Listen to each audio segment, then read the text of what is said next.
I am here to introduce Richard Field and the subject of restorative justice and restorative practice as it has been applied in certain situations.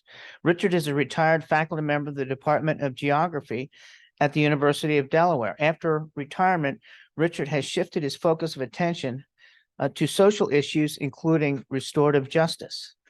I have known Richard for about 5 years because we both attend the same yoga class at the Unitarian Universalist Fellowship in Newark, where Richard is an active and productive member of the congregation. Because of the overlappage of our reading list, Richard introduced me to the book Covered with Night by Nicole Eustace. This work is an account of a tragic event in colonial times whereby two cultures, colonial and Native American, proposed two very different solutions to a murder where each of the goals was promoting justice.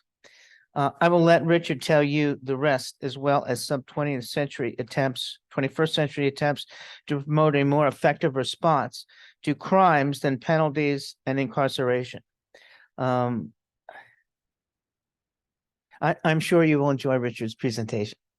Thank you. I guess I just do it like this. Thank you. I'm going to use the other mic. Oh. I hope. If I can follow directions properly. I have to push this over there. Does this work? Are we hearing? Well, I guess I should thank David for the invitation. I mean, he sprung it on me about 5 months ago, and I said, "What?" I had just done a 20-minute sermon on the topic at our UU church, and I was very excited about Eustace's book, and I guess he caught the infection. So I had to expand it for today's presentation. So this is going to be a formal presentation. Mic working? Does this mic work? It's on. It was green. How about green? That's just the holder. The mic is. Well, this is a mic right here. Oh, I see. Yeah. Yeah. This is a mic. You turn it up. Might want to try that. I don't know how you turn up the volume here. Well, I really have a hard time holding this and handling my papers. Now that. All right. Next to your hand. Okay, yeah. Can you put it in the holder? Oh, maybe that'll work. It's kind of a ad hoc system here. Oh, this is interfering with it. It won't do both.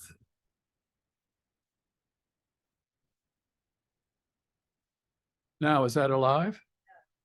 Okay, now it worked. Okay. My message today begins with historical events from 300 years ago in 1722. It is a history of cultural differences regarding issues of criminal justice and how to maintain healthy communal relationships. While these events may seem to lie obscure in our colonial history, this history struck me to provide helpful illumination of the long-standing failure of our systems of justice and behavioral management to achieve the healthy reintegration of reformed perpetrators back into society. Examining these historical events grounds our contemporary efforts to reform our approach to punishment and justice in the interest of building healthy communities. First, a little history on how I got into this topic, because it's not my specialty at all. About 20 years ago, I became interested in the growing amount of research into cognitive and subcognitive basis of human behavior. I joined an organization that explores the pioneering description of the innate biological mental structures called affects, which reside below mental awareness, but which give rise to the emotions and behavior of which we are aware. For example, among these unconscious, biologically based affects are fear, anger, and shame. There's a bunch of others. At an international conference of this organization, I met several participants from Australia. They identified themselves as cuppers, by which they meant exactly what we mean by the term cuppers. They were police officers who were interested in understanding the psychological basis of human behavior, especially on how shame affect was relevant to their role as officials attempting to correct human misbehavior. They were focused on developing and implementing effective humane judicial interventions that would achieve justice and the rehabilitation of perpetrators and community healing from the consequences of a crime. Our traditional court-administered English common law system of punishment as justice fails in too many cases to change a perpetrator's behavior or heal the harm done to community structure. Largely by the triggering mechanism of the shame affect, our systems of justice too often serve only to deepen the isolation of the accused from the healthy community. My Australian police officer friends had been studying an alternative approach being developed by the state justice system in New Zealand in collaboration with the Indigenous Maori community. The approach drew heavily on traditional Maori practices for dealing with misbehaving community members. Families, community, and perpetrators are brought together following traditional Maori cultural practice to redress the wrong committed and to re-educate and motivate the violator toward appropriate future behavior. The goal is restitution to both victim and community for wrongs committed, followed by reincorporation of the reformed perpetrator into the community. The Aussie police officers were attempting to apply such an approach with their own Indigenous communities and in community policing of youth more widely in their society. But they sensed something was missing in their understanding of the problem. What that was became clear to them after reading a book of the title, Shame and Pride, Affect, Sex, and the Birth of the Self, written by Donald Nathanson, MD. Nathanson was a psychiatrist who was a prominent leader in the organization sponsoring this meeting that we were attending. His book had piqued their interest sufficiently for them to travel to the US to attend the meeting, and they came repeatedly over a number of years. What was missing in their efforts at remediation was an ability to address the shame affect experienced by most perpetrators, which was the subject of Nathanson's book. At the meeting, I learned that others were enthusiastically developing similar approaches to discipline for use in school settings, particularly in Australia, a very active program. The various programs of this nature have been titled Restorative Justice or Restorative Practice. Most either implicitly or explicitly incorporate the ideas of affect-based psychology that are the central focus of this organization where we met. I learned about similar efforts in cultivating restorative justice and restorative practices here in the US. Most are school-based. Some are in collaboration with our formal punishment-based justice system, only a few. With this priming, I therefore responded with excitement when recently, now more than a year ago, I read in the New York Times the following headline: a 300-year-old treaty and a lesson on justice. Did this point to a similar conflict between communal restorative and punishment-based systems of justice in the history of the European exploitation of America? The author of the newspaper column was Nicole Eustace, a historian who recounts the history of this event in her deeply researched book, Covered with Night. Of course, I had to dig into the book. Oh, I thought I brought it. Oh, here it is. Mine is a paperback. Yours is solid. Yours is a real one. It's really, for people who are like history, this is the way to get immersed in the time. It's an incredible read, I thought. Anyway, the year is 1722. Let's go back. The place is our neighborhood. William Penn's colonial enterprise of Pennsylvania the place is our neighborhood. William Penn's colonial enterprise of Pennsylvania. This is 4 years after the death of William Penn. 40 years earlier, in October 1682, Penn first landed on these shores in Newcastle, Delaware, then and henceforth known as the lower three counties on the Delaware.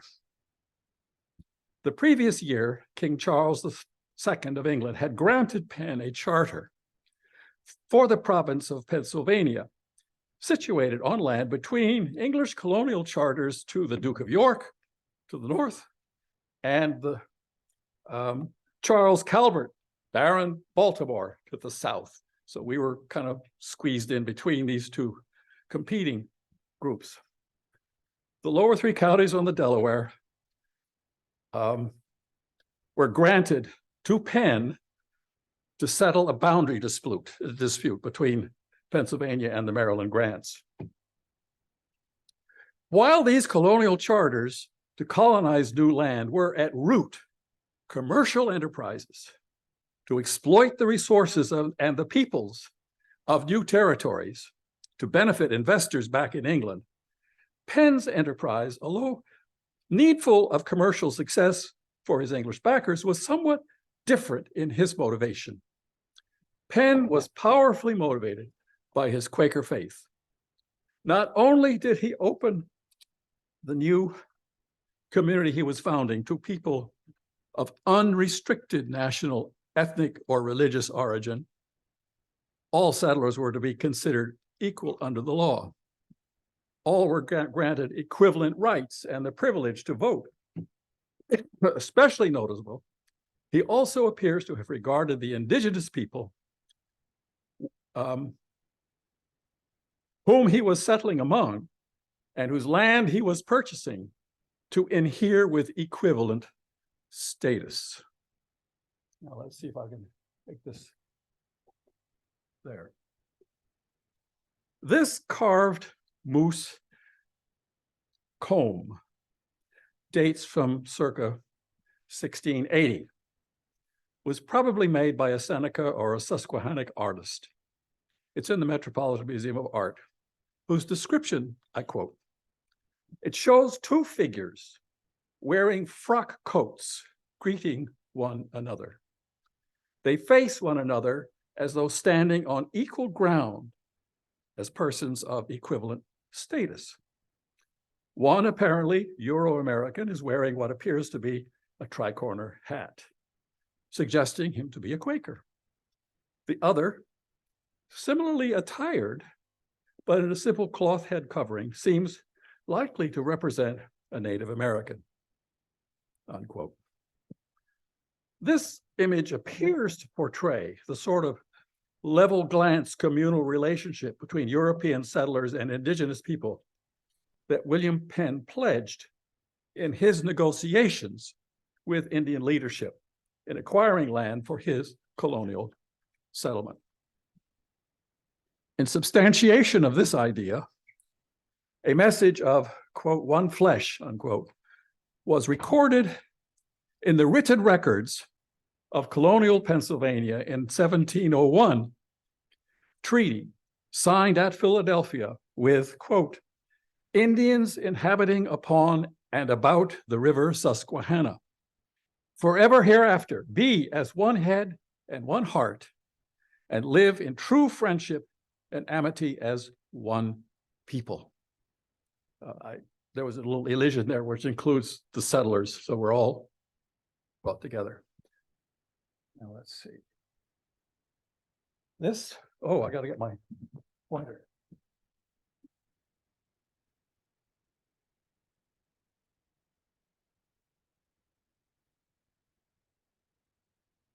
Let me get this to work. Come on.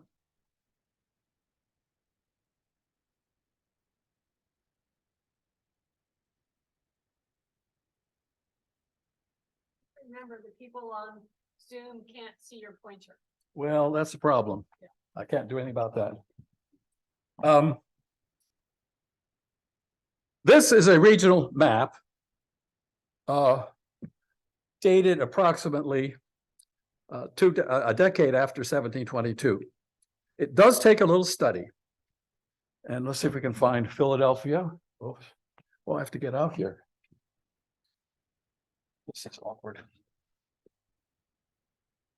Philadelphia, oh, let's see. Philadelphia would be about here. So here we go. That's Philadelphia. And the Delaware River, of course. The Susquehanna River here. And the Hudson River here, Albany, way up here. So this colored area is the Penn Grant, but at that time, settlement was really restricted to this vicinity in here. All of this was Indian country. Deep woods over here. A little odd. The king gives away Indian grant, Indian money, Indian land, just willy-nilly, just. The population of Philadelphia was around 4,800 people at that time. The settled area around Philadelphia is mostly tied to the shores of the Delaware River and Bay, since water transportation facilitated the connections with Europe, as well as among the other settlements. The extent of the Penn family grant is this light-colored region. And below the 3 counties on the Delaware, you'll find Wilmington and us. To the north and west of this grant are the endless woods of Indian country, and I'm going to make a point about that. All of this is wild woods. All of this.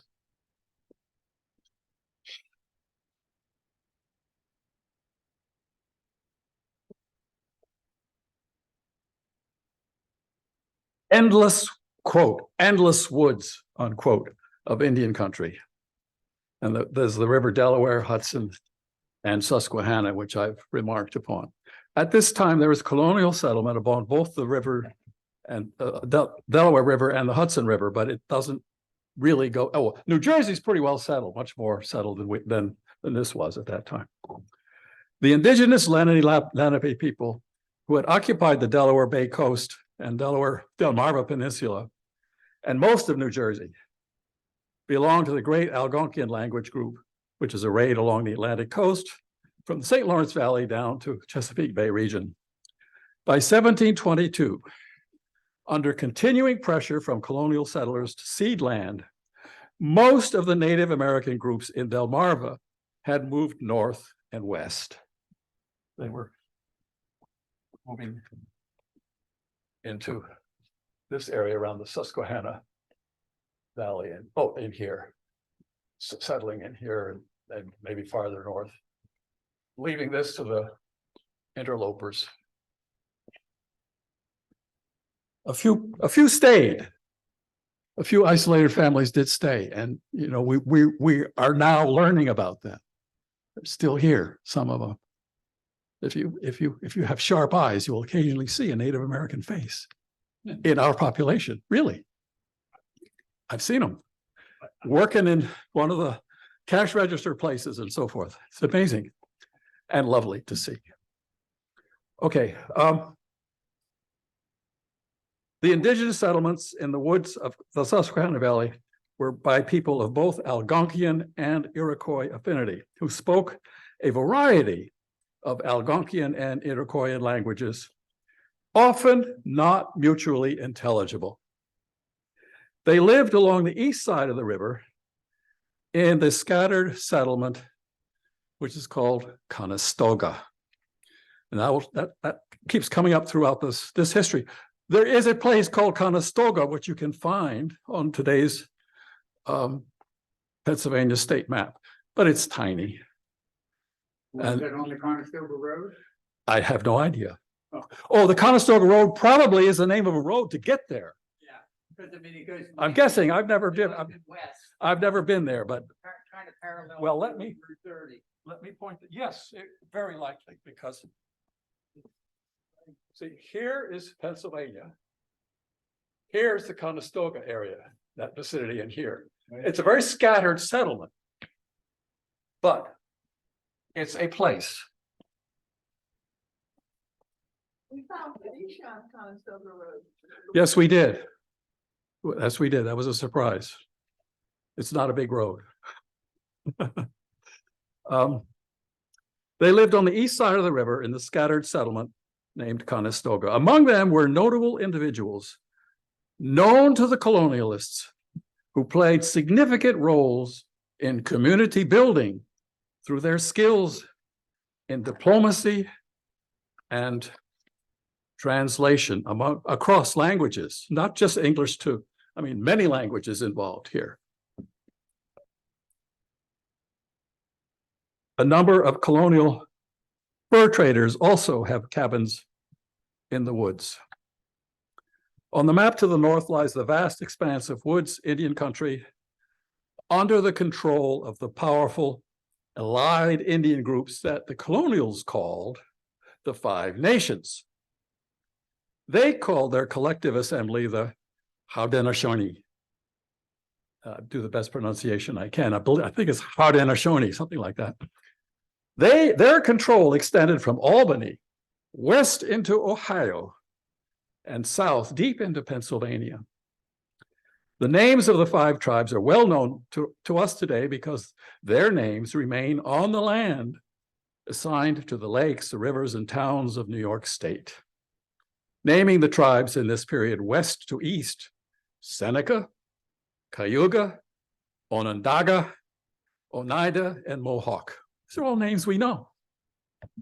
The Indian groups of the Susquehanna Valley settled around Conestoga were affiliated with, but not formally part of the Haudenosaunee Confederation. And that's important.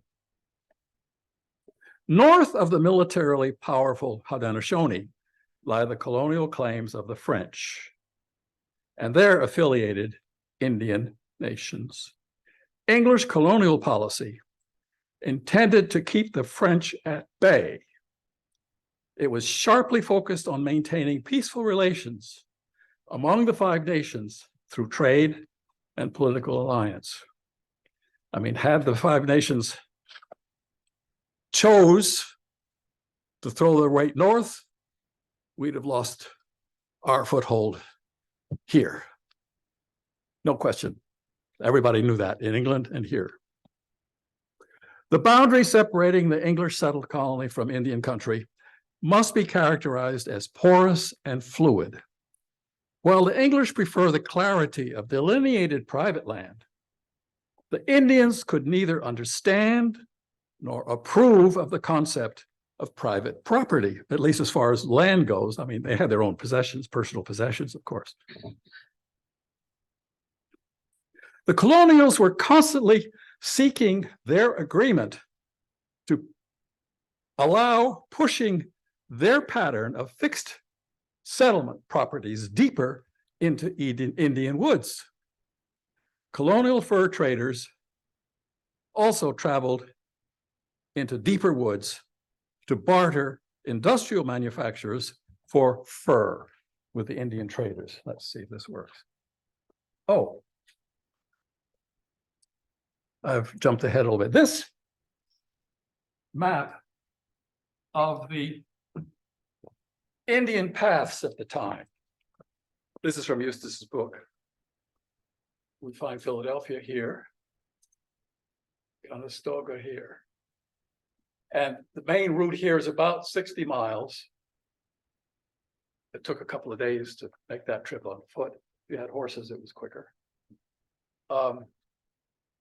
Over here is the cabin we'll be talking about, Sawantaney, when he comes into the picture in just a moment.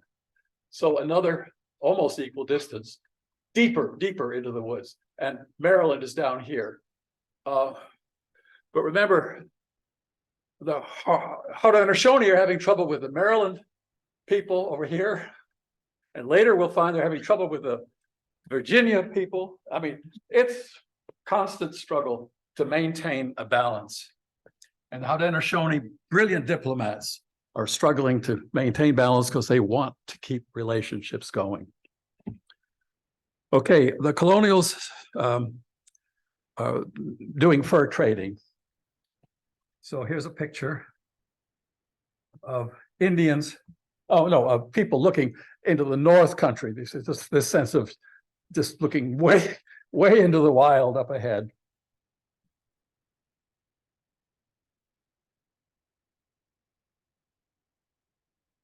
Here's a picture of an Indian sort of at rest, getting his breath, perhaps. I'm not sure just what's happening there, but you see his long rifle. That was really important to them. And those came from overseas, of course. And that was an important part of this relationship, was being able to keep those coming and keep them supplied with powder and lead and so forth. Yeah, right.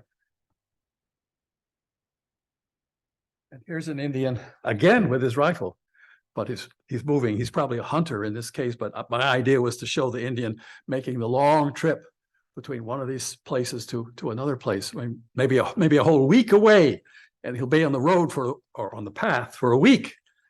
This moving, feeding himself along the way. I mean, this is dramatically different from the way of life we understand.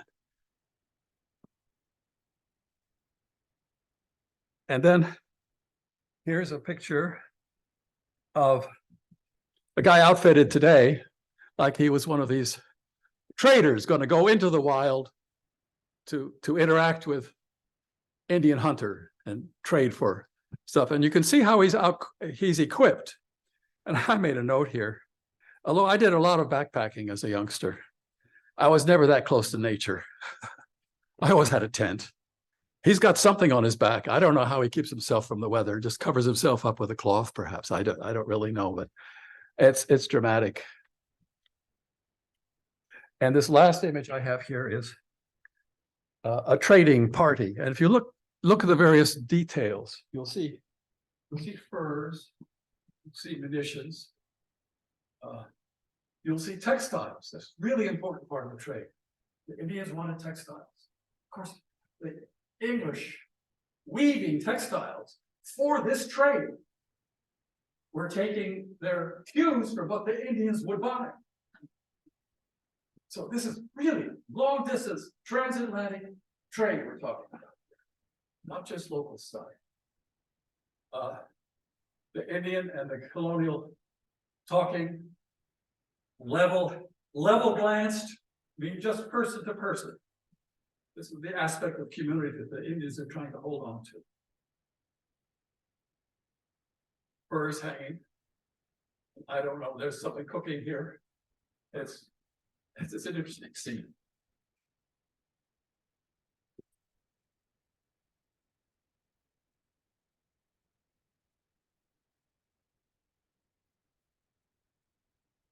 Okay.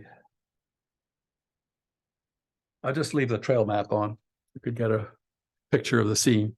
By 1722, the indigenous peoples of this land had been in contact with Europeans for almost 200 years. In the mid-Atlantic region, there had been intercultural communication and trade for at least 100 years. The Indians were interested to acquire manufacturers such as textiles, guns, munitions, that they could trade for their furs. Pots and pans, possibly. Yeah, that's very possibly, very likely. Very likely. I didn't see any in that picture. But yeah, there were. A big cauldron there. A big cauldron. Well, they were cooking something. Yeah. Didn't have any way to make. No, they couldn't make iron. They didn't know how to smelt. Yeah, that's true. Yeah, so I should have put cooking utensils on the list here. What the other big item that they traded, the Indians traded to get, that they really prized was sugar.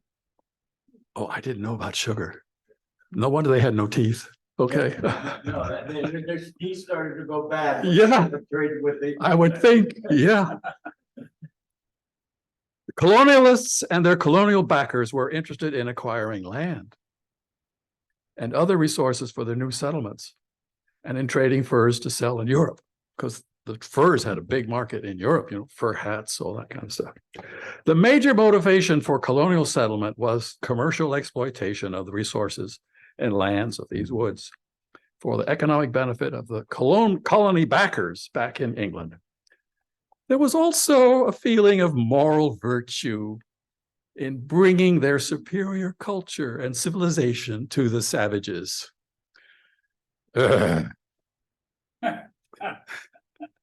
We don't, I mean, I can do that today, but when I was probably 15 years old or 10 years old studying American history, I wouldn't have been aware of that. I don't think any one of us would have been. We'd have just said, oh, of course, those primitives, right? Cultural awareness changes over time, fortunately.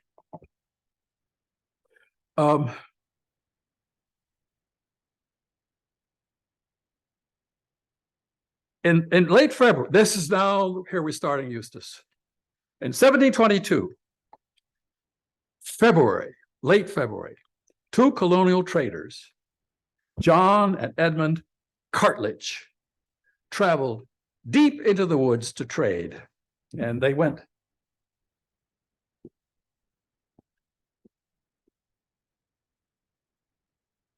where we go? Down here.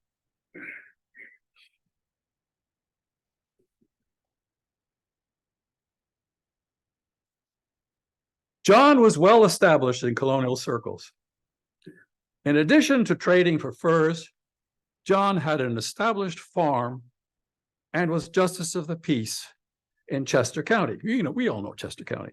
The name goes way back.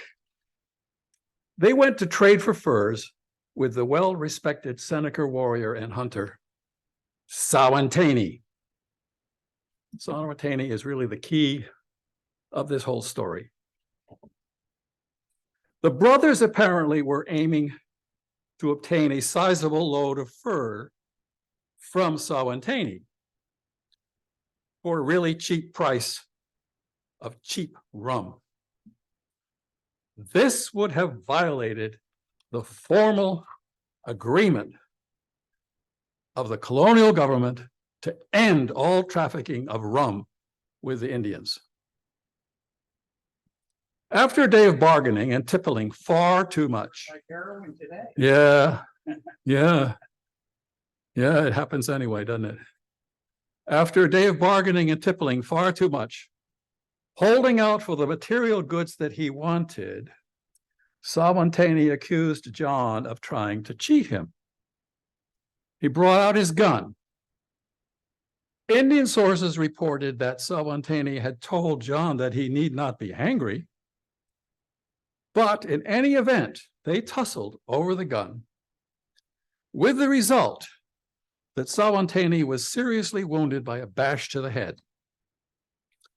Sawantaney collapsing was reported by Indian sources saying, quote, "My friends have killed me," unquote.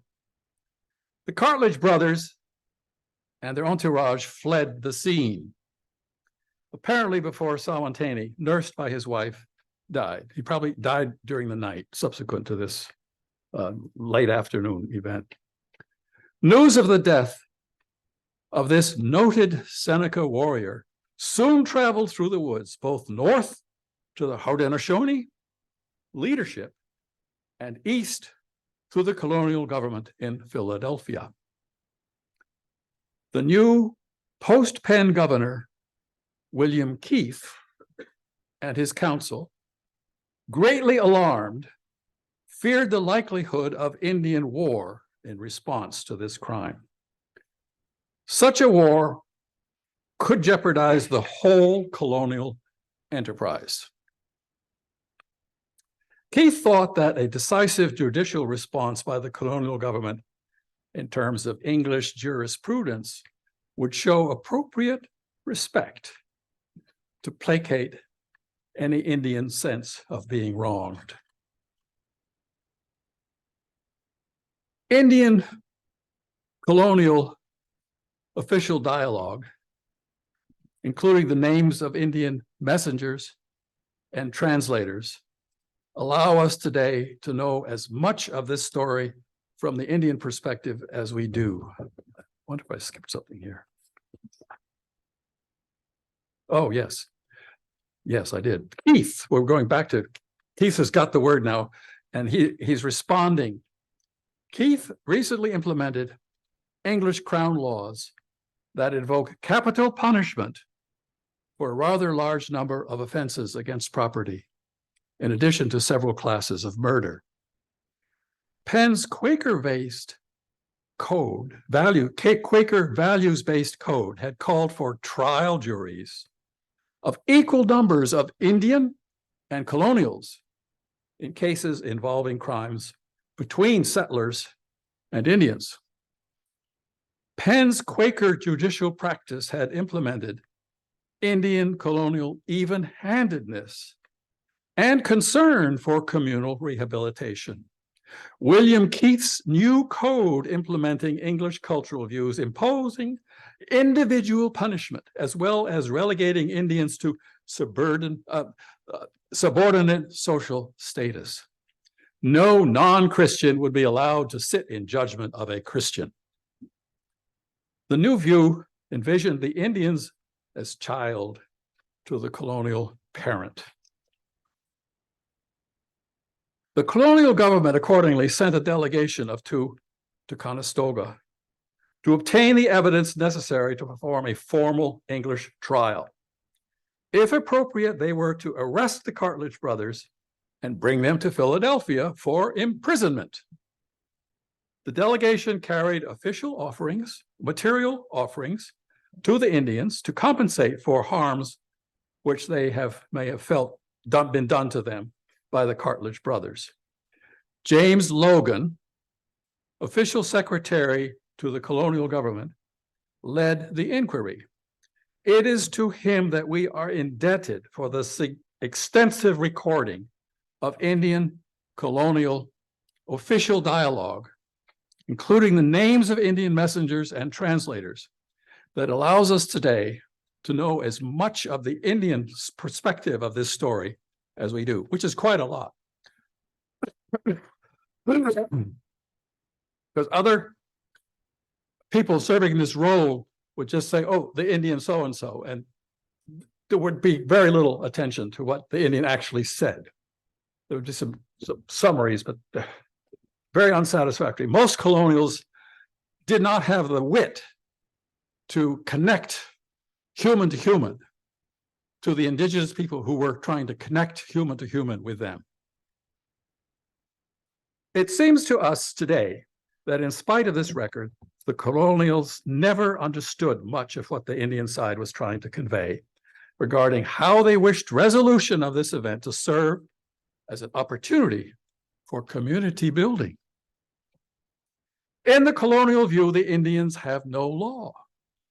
The Anglican government views it to be their responsibility to bring English crown law, ideas of justice, and strict penal code to them, instead of the Quaker values within which William Penn had apparently acknowledged Indian concepts of justice. In his inquiry, the official secretary of the colonial government sought each Conestoga person to relate the facts of what they knew about what happened, unaffected by the feelings and emotions that they might have experienced. To the contrary, the Indians thought emotion and feelings were actually fundamentally relevant to the solving of grief and the reconstruction of communal relationships. To Logan's frustration, the Indians seemed all to tell the same story about the events. Even Sawantaney's wife, who was present and tended the bleeding victim. Her particular testimony that Sawantaney said, "My friends have killed me," although it was written into the record, apparently was given no significance by the inquiry. The record includes the statement of the well-known Indian diplomat messenger. This is a tough one to pronounce.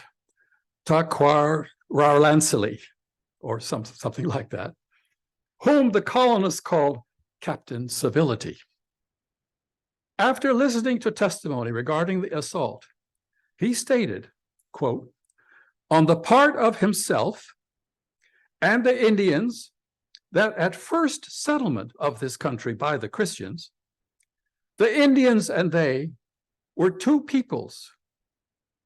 But after the coming of William Penn, he made the two peoples one flesh, and so continued the same chain of friendship ever since," unquote.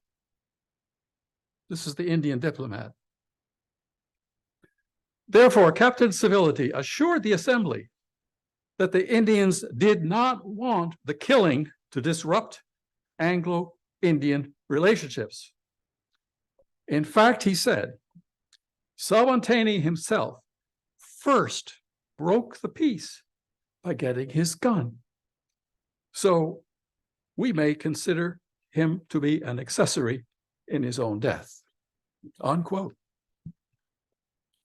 The message of one flesh was recorded in the written records of the colonial Pennsylvania in that 1701 treaty that I previously signed in Philadelphia with, quote, "Indians inhabiting upon and about the Susquehanna forever to be one head and one heart and live in true friendship and amity as one people."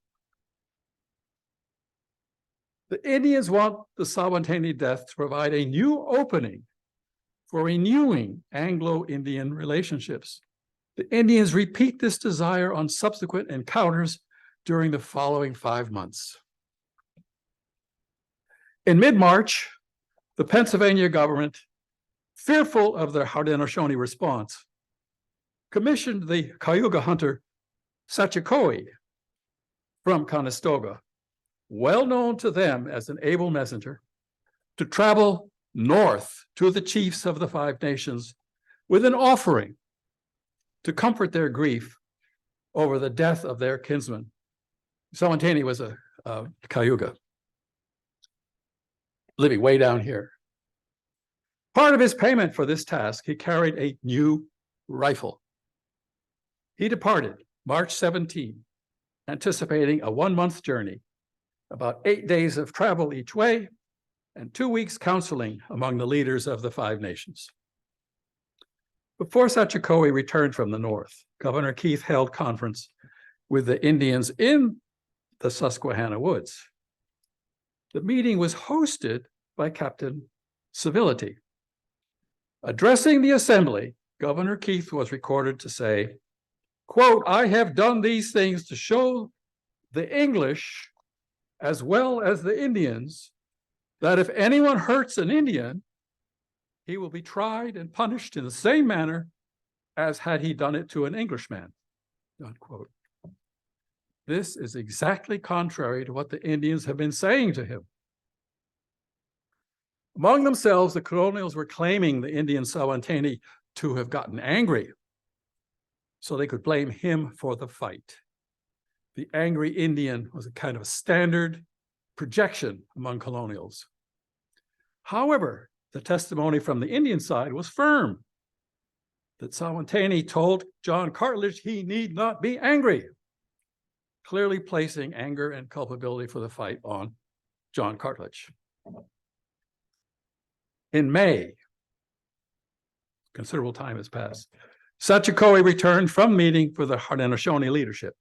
He reported that the colonists' offering and messaging fell far short of what would be acceptable demonstrations to cover the grief experienced by the Haudenosaunee. Knowing that there was a long-planned treaty convention to occur in Albany in late August between them and the New York colonial government, They demanded that the Pennsylvania government travel to Albany, which is, as you can see, a considerable distance, to participate in those treaty negotiations. And here's a quote: "Native diplomacy depends upon face-to-face exchanges of words and regular exchanges of gifts," unquote, as material evidence of peaceful intention. The Haudenosaunee demand that Keith must make significant effort to meet with them as an appropriate symbol of acknowledging the rights of the Haudenosaunee. The Albany Convention had long been planned to deal with Haudenosaunee New York colonial trading relationships.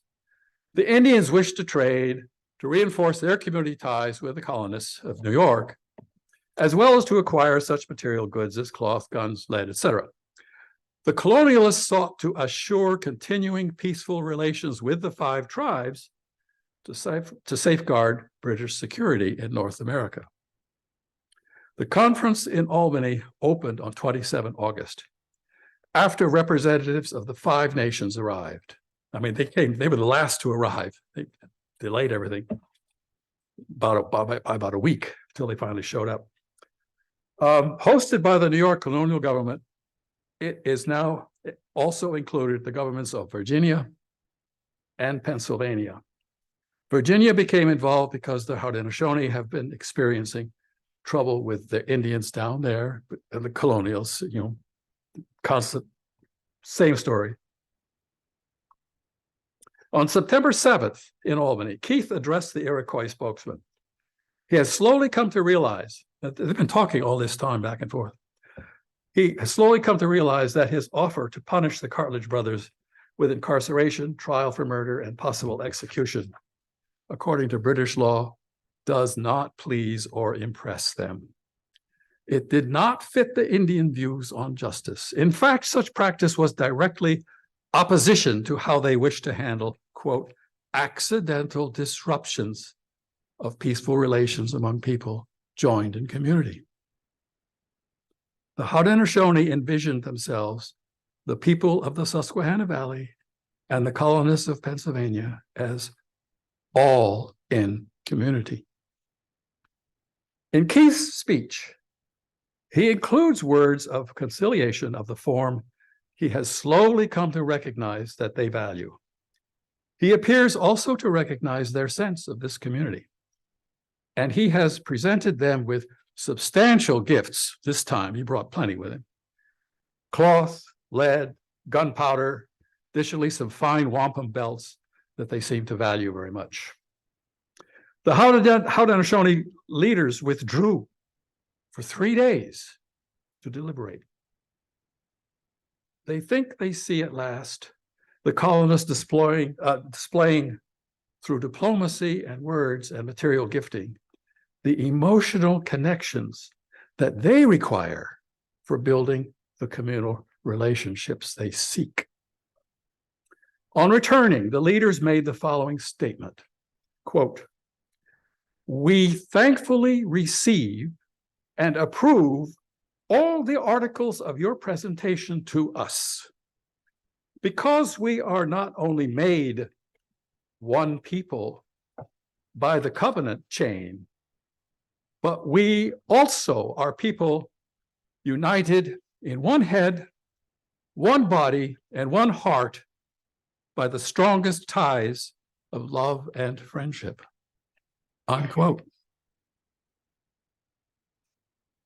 This was not the kind of peaceful bilateral relationship envisioned by the colonialists, but rather a spiritual unification yielding far-reaching mutual care and protection.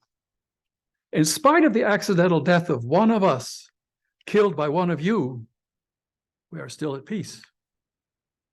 As Sawantaney said, he was killed by his friends.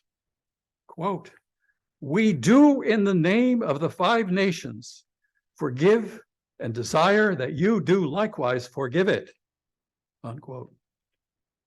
They then demand, as a sign of peace, that the Cartledge brothers be released from prison. course, unbeknown to everybody in Albany, they'd already been released because, you know, the colonials were doing what they do at home. Rather than seek violent revenge, Native peoples have again and again explained that the crisis caused by killing Sawantaney could be the occasion for strengthening real and fictive ties of kinship, community bonds created and conserved through exchanges of emotional comfort and material goods. The Indians value the special communal role played by the Cartledge brothers in their trade of furs for goods and in the language translation of communication between communities. Therefore, the brothers should be released from custody and allowed to return to their important role in the chain of trade and furs and manufacturers, connecting natives and colonial people in one community. The Great Treaty of 1722 was signed in Albany, New York, by the leaders of the 5 nations of Iroquois, Province of New York, Colony of Virginia, and Province of Pennsylvania. It intended to settle several contentious issues. Perhaps the most urgent at the time was that in this Treaty of Albany was made to create a boundary to colonial settlements in order to keep the peace between the English settlers and Iroquois nations. But the Indians also undertook to provide some intercultural teaching. They sought, through their diplomatic messaging, to school the colonialists in how society should operate to maintain peaceful relationships among both the contentious elements within a community and between allied communities. Having laid out their lessons in diplomatic language, we today can read their final declaration of the Treaty of Albany, quote, "We desire that the peace and tranquility that is now established between us may be as clear as the sun shining in its luster without any cloud or darkness, and that the same may continue forever," unquote. Unfortunately, while an exchange of goods and trade and conveyance of goods as tokens of human bonding might provide meaningful symbols of community bonding within and among indigenous tribal cultures, that was not so among the Anglo-Saxons and other European cultures. The colonials could not understand commercial trade or the exchange of goods in the indigenous manner to be a basis for building community. Commercial relationships somehow seem not capable of binding human relationships in the way that civic relationships do. In fact, John Locke, was the instigator of this period of rational thinking that we came to call the Enlightenment. And these people were very strongly influenced by Locke's writing, that commercial relationships could not be a basis for building civic bonds. Furthermore, as the European approach to justice, use of isolation and punishment in response to transgressions was strongly rooted in their cultural tradition. Practices designed to rehabilitate an offender to rejoin the community in a constructive role were not part of either legal or cultural thinking of the time. Punishment and confinement continued throughout our history to dominate the thinking about justice, even though it came to be rationalized as a method to reform behavior. This system of punishing criminals through humiliation, incarceration, and isolation has never shown to rehabilitate wrongdoers and achieve their healthy reintegration into society. While this understanding seems to be gaining wider recognition today, can we find any evidence that what the Haudenosaunee knew about justice is finding purchase today? Well, I find that in recent decades, there are a number of positive signs. For one thing, during the 20th century and over recent decades, there has been an enormous increase in our understanding of the psychological and neurological bases of human behavior. Now we understand that community building relies less on exchanges of gifts and more on the psychological mechanisms that give rise to human behavior. Remember Descartes' dictum? Cogito, therefore, cogito ergo sum.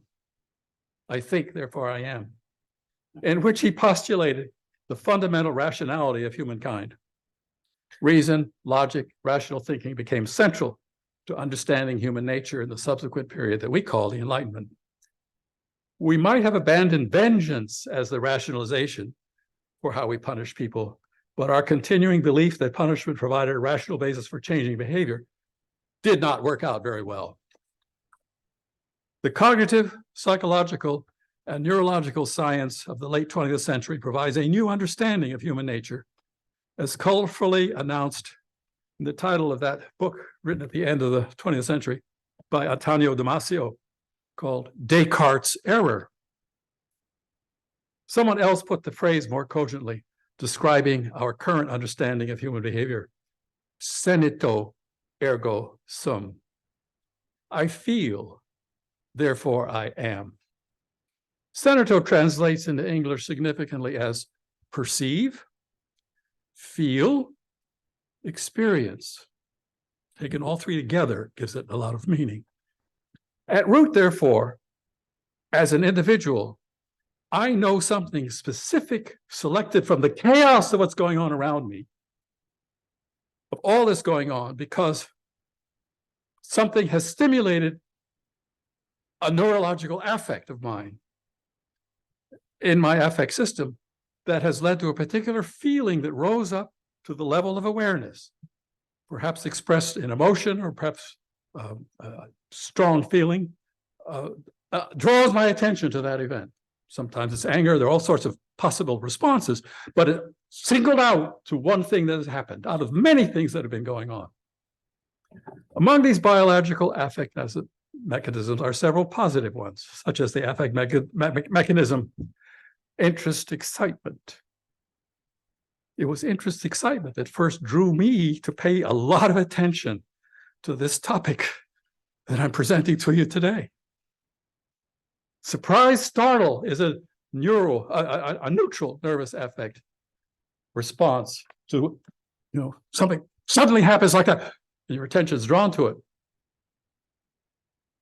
That's an affect that leads to that. Surprise, startle, a neurological nervous response that quickly disrupts your attention and draws it to whatever it is that suddenly happened. And for what one has been focused on to this new event.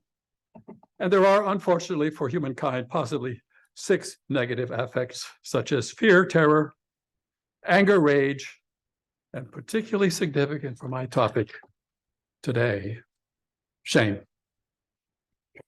It is the affect that often underlies behaviors that result when someone is called out for misbehavior. A significant role of the shame affect has been recognized and incorporated into a number of the approaches to restorative practice programs. Donald Nathanson's book, Shame and Pride, and elsewhere, described in great detail how the shame affect lies behind much of the behavior that gets so many people into social trouble. Angry outbursts or violent reactions here are particularly noteworthy. Responses to the shame affect also account for why it is that punishment that isolates a person does not lead to judicial rehabilitation and behavioral reform. Alternative to the conventional approaches to disciplining misbehavior, youth, particularly through punishment, humiliation, isolation, new practices are being designed to rebuild positive emotional learning and positive social relationships. These relationships and community building processes are called restorative justice. And when applied after disruptive events, and restorative practice when intended for implementation in positive community building.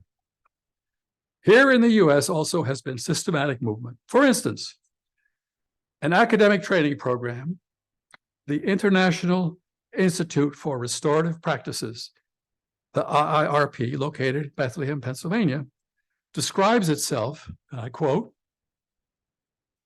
the world's first accredited graduate school that specializes in studying the field of restorative practices, providing education, research, and consulting services, unquote. As it's an accredited program in higher education. As such, they offer programs leading to the degree of Master of Science or graduate certificates of one sort or another, or programs more generally as professional development. On its website, it describes its undertaking, and I quote, "At the heart of restorative practices is the understanding that human beings are instilled with the need to connect and grow with each other. The IIRP supports students and community leaders with the tools they need to transform relationships and affect change within their own lives, as well as within public and private K-12 educational institutions, private and public four-year residential colleges and universities, non-government organizations, community-based organizations, etc. Through strong academic offerings, combined with a real-life approach to education, the IIRP helps mend issues and make resilient and meaningful relationships thrive." The IIRP Restorative Practice Handbooks for Teachers, Disciplines, and Administrators describes restorative practices as an emerging social science that studies how to strengthen relationships between individuals as well as social connections within communities. Perusal of the handbook reveals the important role that an acquaintance with affect psychology, as explicated by Donald Nathanson, underlies their methods, and is outlined in their materials. It's pretty accurately summarized. Such understanding probably led a 2011 graduate of the IIRP to say, quote, "Conflict is inevitable, but my knowledge of how to handle it allowed me to restore relationships." With some simple internet searches, you will find material online relevant to restorative practices and affect-based psychology. There's quite a lot of it out there now. To be successful, a restorative program must also consider the cultural contexts. Human beings, being social beings, act within and in consistence with the norms of the culture in which they were raised and live. In tribal societies, the common culture is widely shared. Modern societies, however, exhibit multiple classes, castes, and ethnic backgrounds, as well as opportunities to rebel against or self-isolate from one's experienced culture. What community is one to be restored to in such an apparently fragmented world? Consequently, it should not be surprising when a convict, upon release from prison or school, a school miscreant, soon returns to his former behavior. A recent article in the News Journal drew my attention to a project right here that appears to have adopted an aware focus on the building of an enveloping school community culture that fosters both learning and flourishing community life. News Journal article described in a report issued by the ACLU of Delaware program, Equity in Education, about the Newcastle Charter School. The school program aims to build an intentional school community that includes students, faculty, parents, school administration, school system administration, etc. Everybody gets involved, not just focused on the misbehaving child, which is so often what we've done. In effect, the designers and managers of this intentional school community aim to define and develop a cultural environment that envelops the whole system that affects the learning lives of the students, not just the kids themselves. These thinkers and designers seem to recognize that to educate a human being into the ways of flourishing in a social community, one must design social structures and behaviors that actually manifest the desired kinds of relationships. One particular aspect of this program caught my attention. They believe strongly When it comes to addressing disruptive behavior by individuals, they describe ideas included under the terms restorative practice and restorative justice. I mean, it appears explicitly in this news article. Quoting from the News Journal article, the school has seen significant reduction in the number of incidents needing to suspend students from school, saying non-putative restorative discipline practices support the development of responsive relationships of young people with adults and foster student development of core life skills, including self-regulation. The ACLU consultant on this project further urged that, quote, urged Delaware educators to follow the Charter School of Newcastle model for students to develop personal responsibility and ability to proactively build healthy relationships and the sense of community within the classroom and the school. Since encountering that article in the News Journal a number of months ago, I kept my eyes open for other articles in the news that point to intentional positive community building. George Will recently wrote an opinion column in the Washington Post in which he criticized the U.S. Supreme Court for failing to overturn lower court rulings that had approved the use of solitary confinement of a mentally ill prisoner. Will pointed out that the protracted isolation of the person alone, beyond the fact that he was denied access to the psychotherapy he warranted by his condition, it constituted cruel and unusual punishment. Will's message to the court seemed to remind it that both the healing of mental illness and the rehabilitation of healthy society will not be accomplished by ostracizing and isolating a human being from other human beings. We know that. Yeah, we do, but we don't. We don't implement it. We may know it. I am pleased to recognize that Will, as a conservative commentator, was willing to call out the court on this wrong-headed approach to justice and behavioral correction. The New York Times in early December wrote about a project in Brooklyn of New York City, organized by a nonprofit group called Circles for Safe Streets, which is affiliated with a national program called Families for Safe Streets. Their effort is to confront the problem of traffic violence. Circles for Safe Streets aims to augment the abstract reliance on law to adjudicate responsibility in the case of traffic accidents, to establish a kind of human connection. I mean, in addition to the judicial process, you have to have that in our system now, but in addition to that, an in-person dialogue between accident, victim, and the driver that aims to achieve a kind of healing resolution to the trauma caused by traffic accidents. And I could relate a story that my son told me on the phone just last night about his experience of anger, learning about the death of son of a friend of his in a traffic accident. And it's so relevant here, that kind of thing. How do you respond? Human way. The law doesn't allow a way to do that. A major article in recent Christian Science Monitor Weekly takes note of exploration of prison reform in California. Under our current justice system, 2/3 of released inmates each year subsequently are rearrested for criminal behavior, and about half of them subsequently are reincarcerated. Successful community rehabilitation, this is not. The California reformers are taking a look at the prison system in Norway, where the reincarceration rate is 20%. The majority of inmates are successfully rehabilitated and can expect to be able to pursue normal, flourishing lives after release.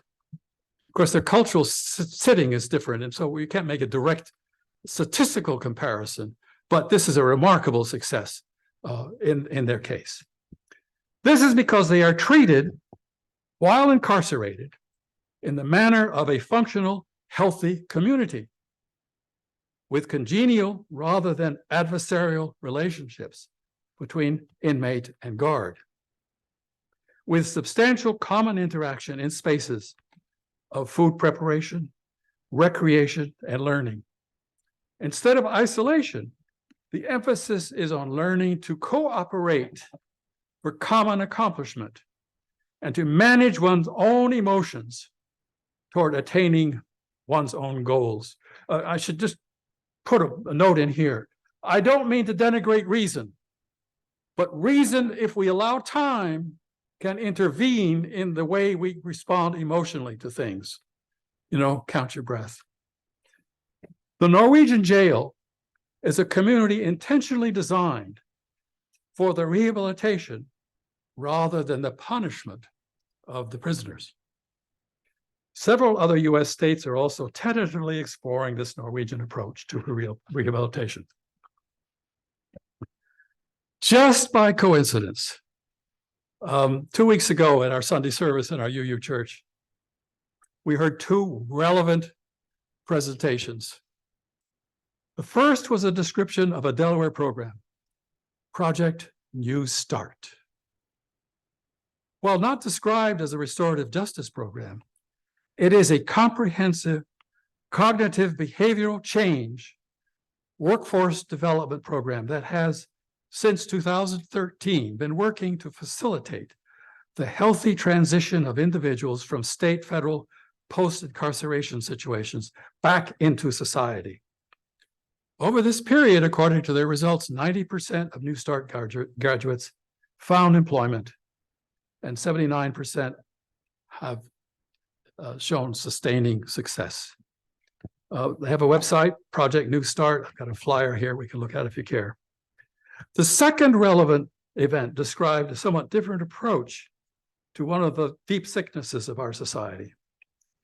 Reverend Sean Harvey described his work with hyper-masculine men and those embedded in hyper-masculine systems that are the source of so much of today's social and political disruption. By working on the person-to-person level, he seeks to, quote, unlock, unblock, and unleash their fierce warrior compassion from within and ignite and activate their own healing powers in which they can then take out into the world. He's working with folks angry about the way our world is diversifying. He aims at helping them develop compassion for themselves, which is one of the big problems he finds, and thus for the world they find themselves living in. Check it out on his website, warriorcompassion.com. I've got his book here. There are many other healing initiatives today. Can we help them expand fast enough to reverse the apparent bleak antisocial trends that are so prominent today? At this point, I decided to look again at justice among the Haudenosaunee. Just a quick jump from the 18th to the 21st century via the World Wide Web. I found the website of the Haudenosaunee Confederation. After a little further searching, I found an essay by Michael Cousins, a Mohawk, titled Aboriginal Justice, a Haudenosaunee Approach. His research, written for a graduate degree at the University of Saskatchewan and published by their native law center, is based on the oral traditions of his various tribes that he talked with, as well as scholarly work that he found lots of. He hoped that his work could provide a constructive contribution to our contemporary judicial practice. Cousins remarks that among the tribes of the Haudenosaunee, there is very little criminal behavior. He attributes this to how the Confederacy's great law of peace meshes with the people's cultural recognition of the fully interconnected relationships among all natural and spiritual things of the world. All things, although of various forms and function, have equivalent value and worth, having been placed purposefully here by the creator or the master of life. All things are understood to exist in order that all other things exist. All are interdependent. Events do not unfold according to linear time, but according to circular time. Opposites such as day, night, happy, sad, satisfied, hungry, cannot exist independently of their opposite.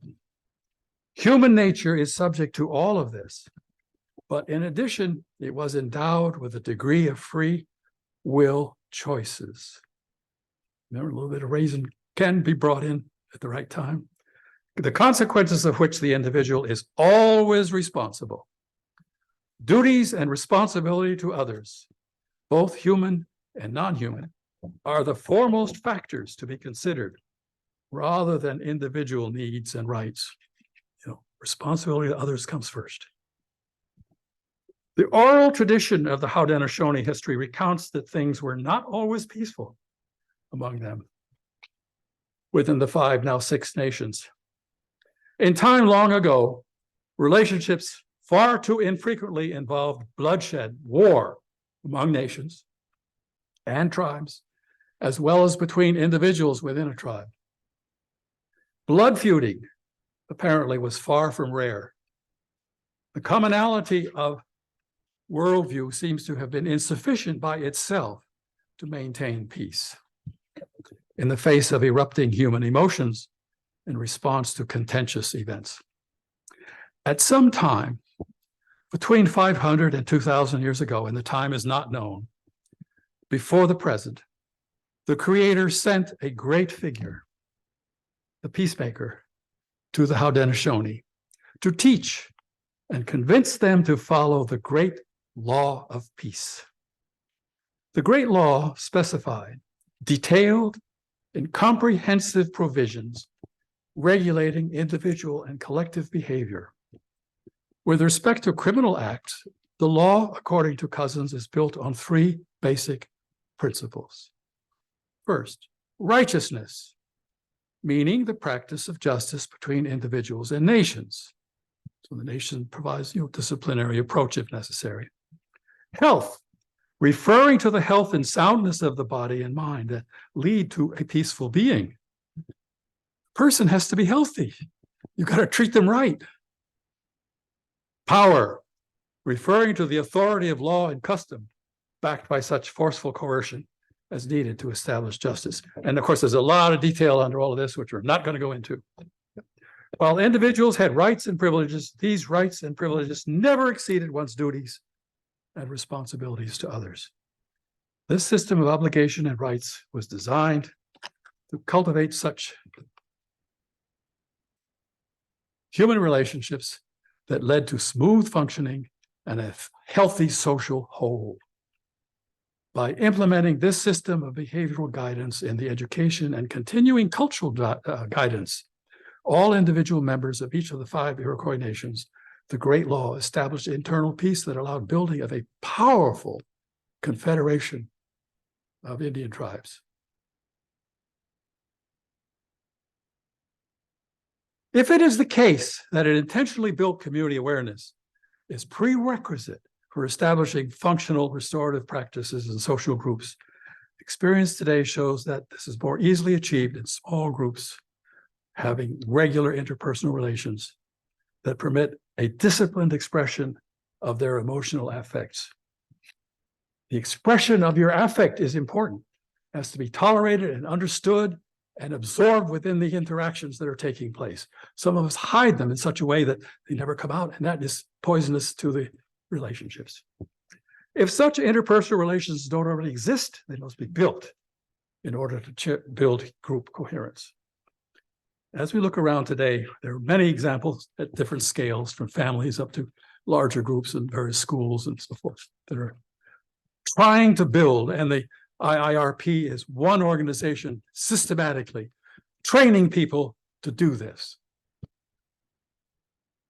The more we implement these practices in the culture of our own lives and the culture of our social groups, the more likely we will be able to influence political decision makers themselves to become change advocates for these sorts of reforms. So it's really up to us to change the environment of how we manage conflict in general. Thank you.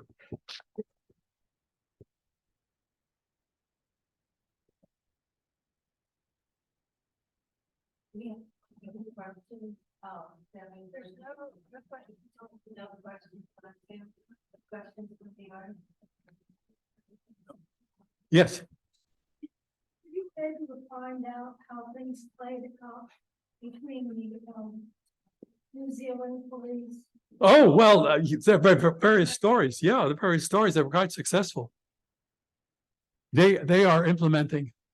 We see the situation in New Zealand is a little different than elsewhere. The Maori are a very big fraction of New Zealand society. So when the Maori say this is the way we do things, the white people listen.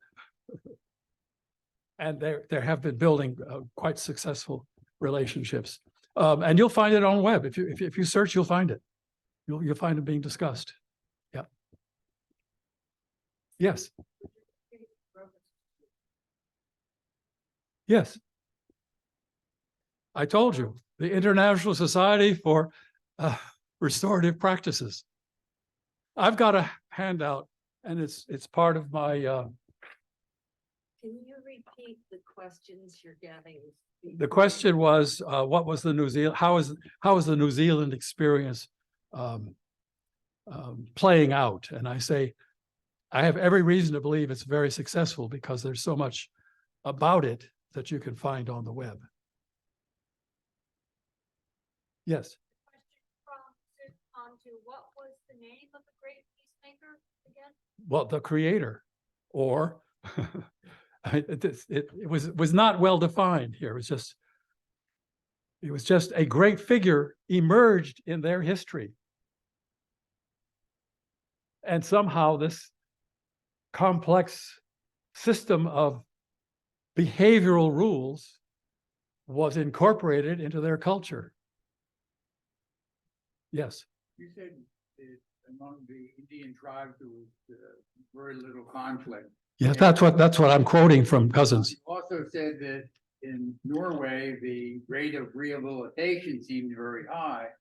And I was curious as to the rate of unemployment among the tribes. Those issues are very, very relevant. The rate of unemployment, the whole social context into which a person is being re-administered is very, very important. No. Our kind. No.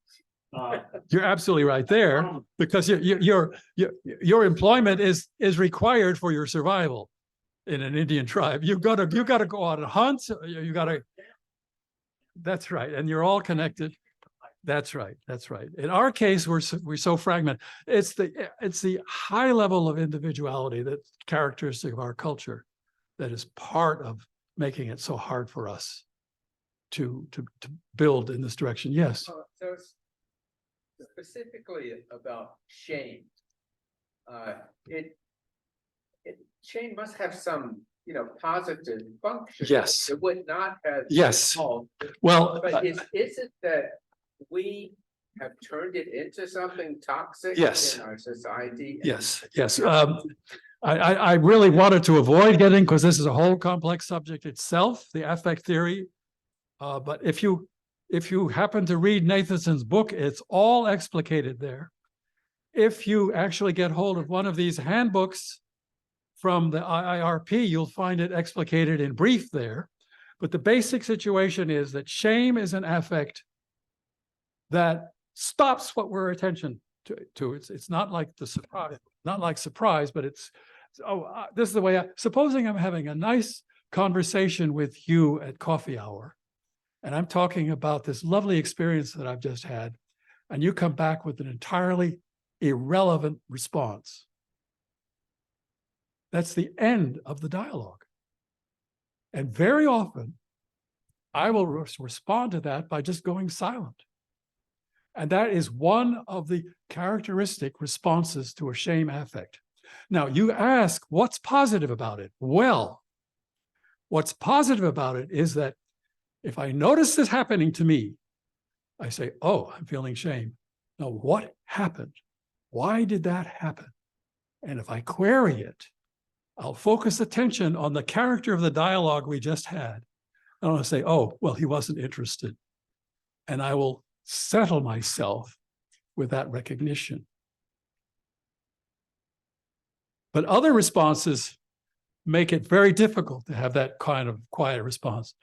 The angry outburst, the outburst that puts the other person down, those are other characteristic responses. And you have filled your brain with this new emotional expression, which blinds you to the fact that you experience shame. Yes. It's not. In fact, in this sense, yeah, we may think of it that way, but in this context, it's not. It's a very specific. Oh, she said, in our culture, shame seems to be made equivalent to guilt. But in this theoretical understanding of the affect psychology, that's not the case. Yes.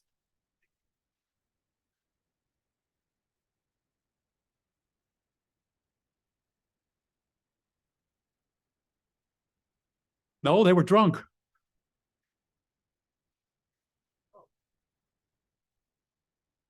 Yes.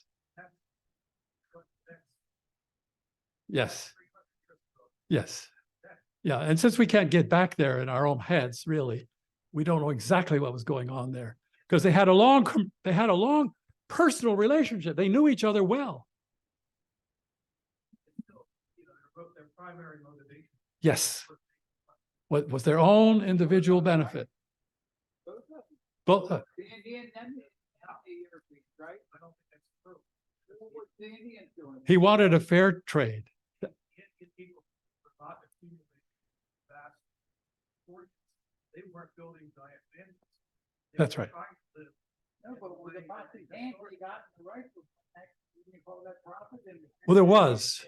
But what I think your point is, what is the proper level of aspiration? What's the proper level of aspiration? And we don't really get inside the Indian psychology very well, but our presumption is, since we know a lot about potlatch and all of that sharing, I mean, I have a successful hunt, the meat is shared around. I don't do this.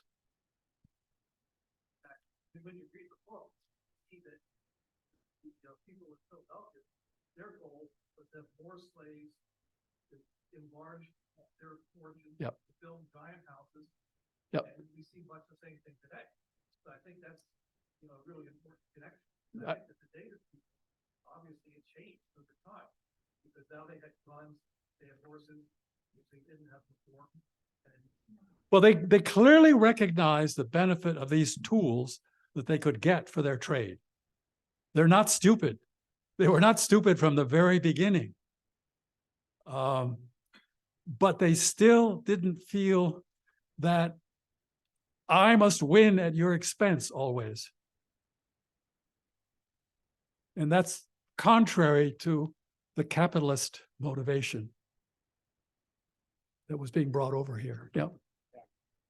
Exploitation. Exploitation, that's what it is. Yeah.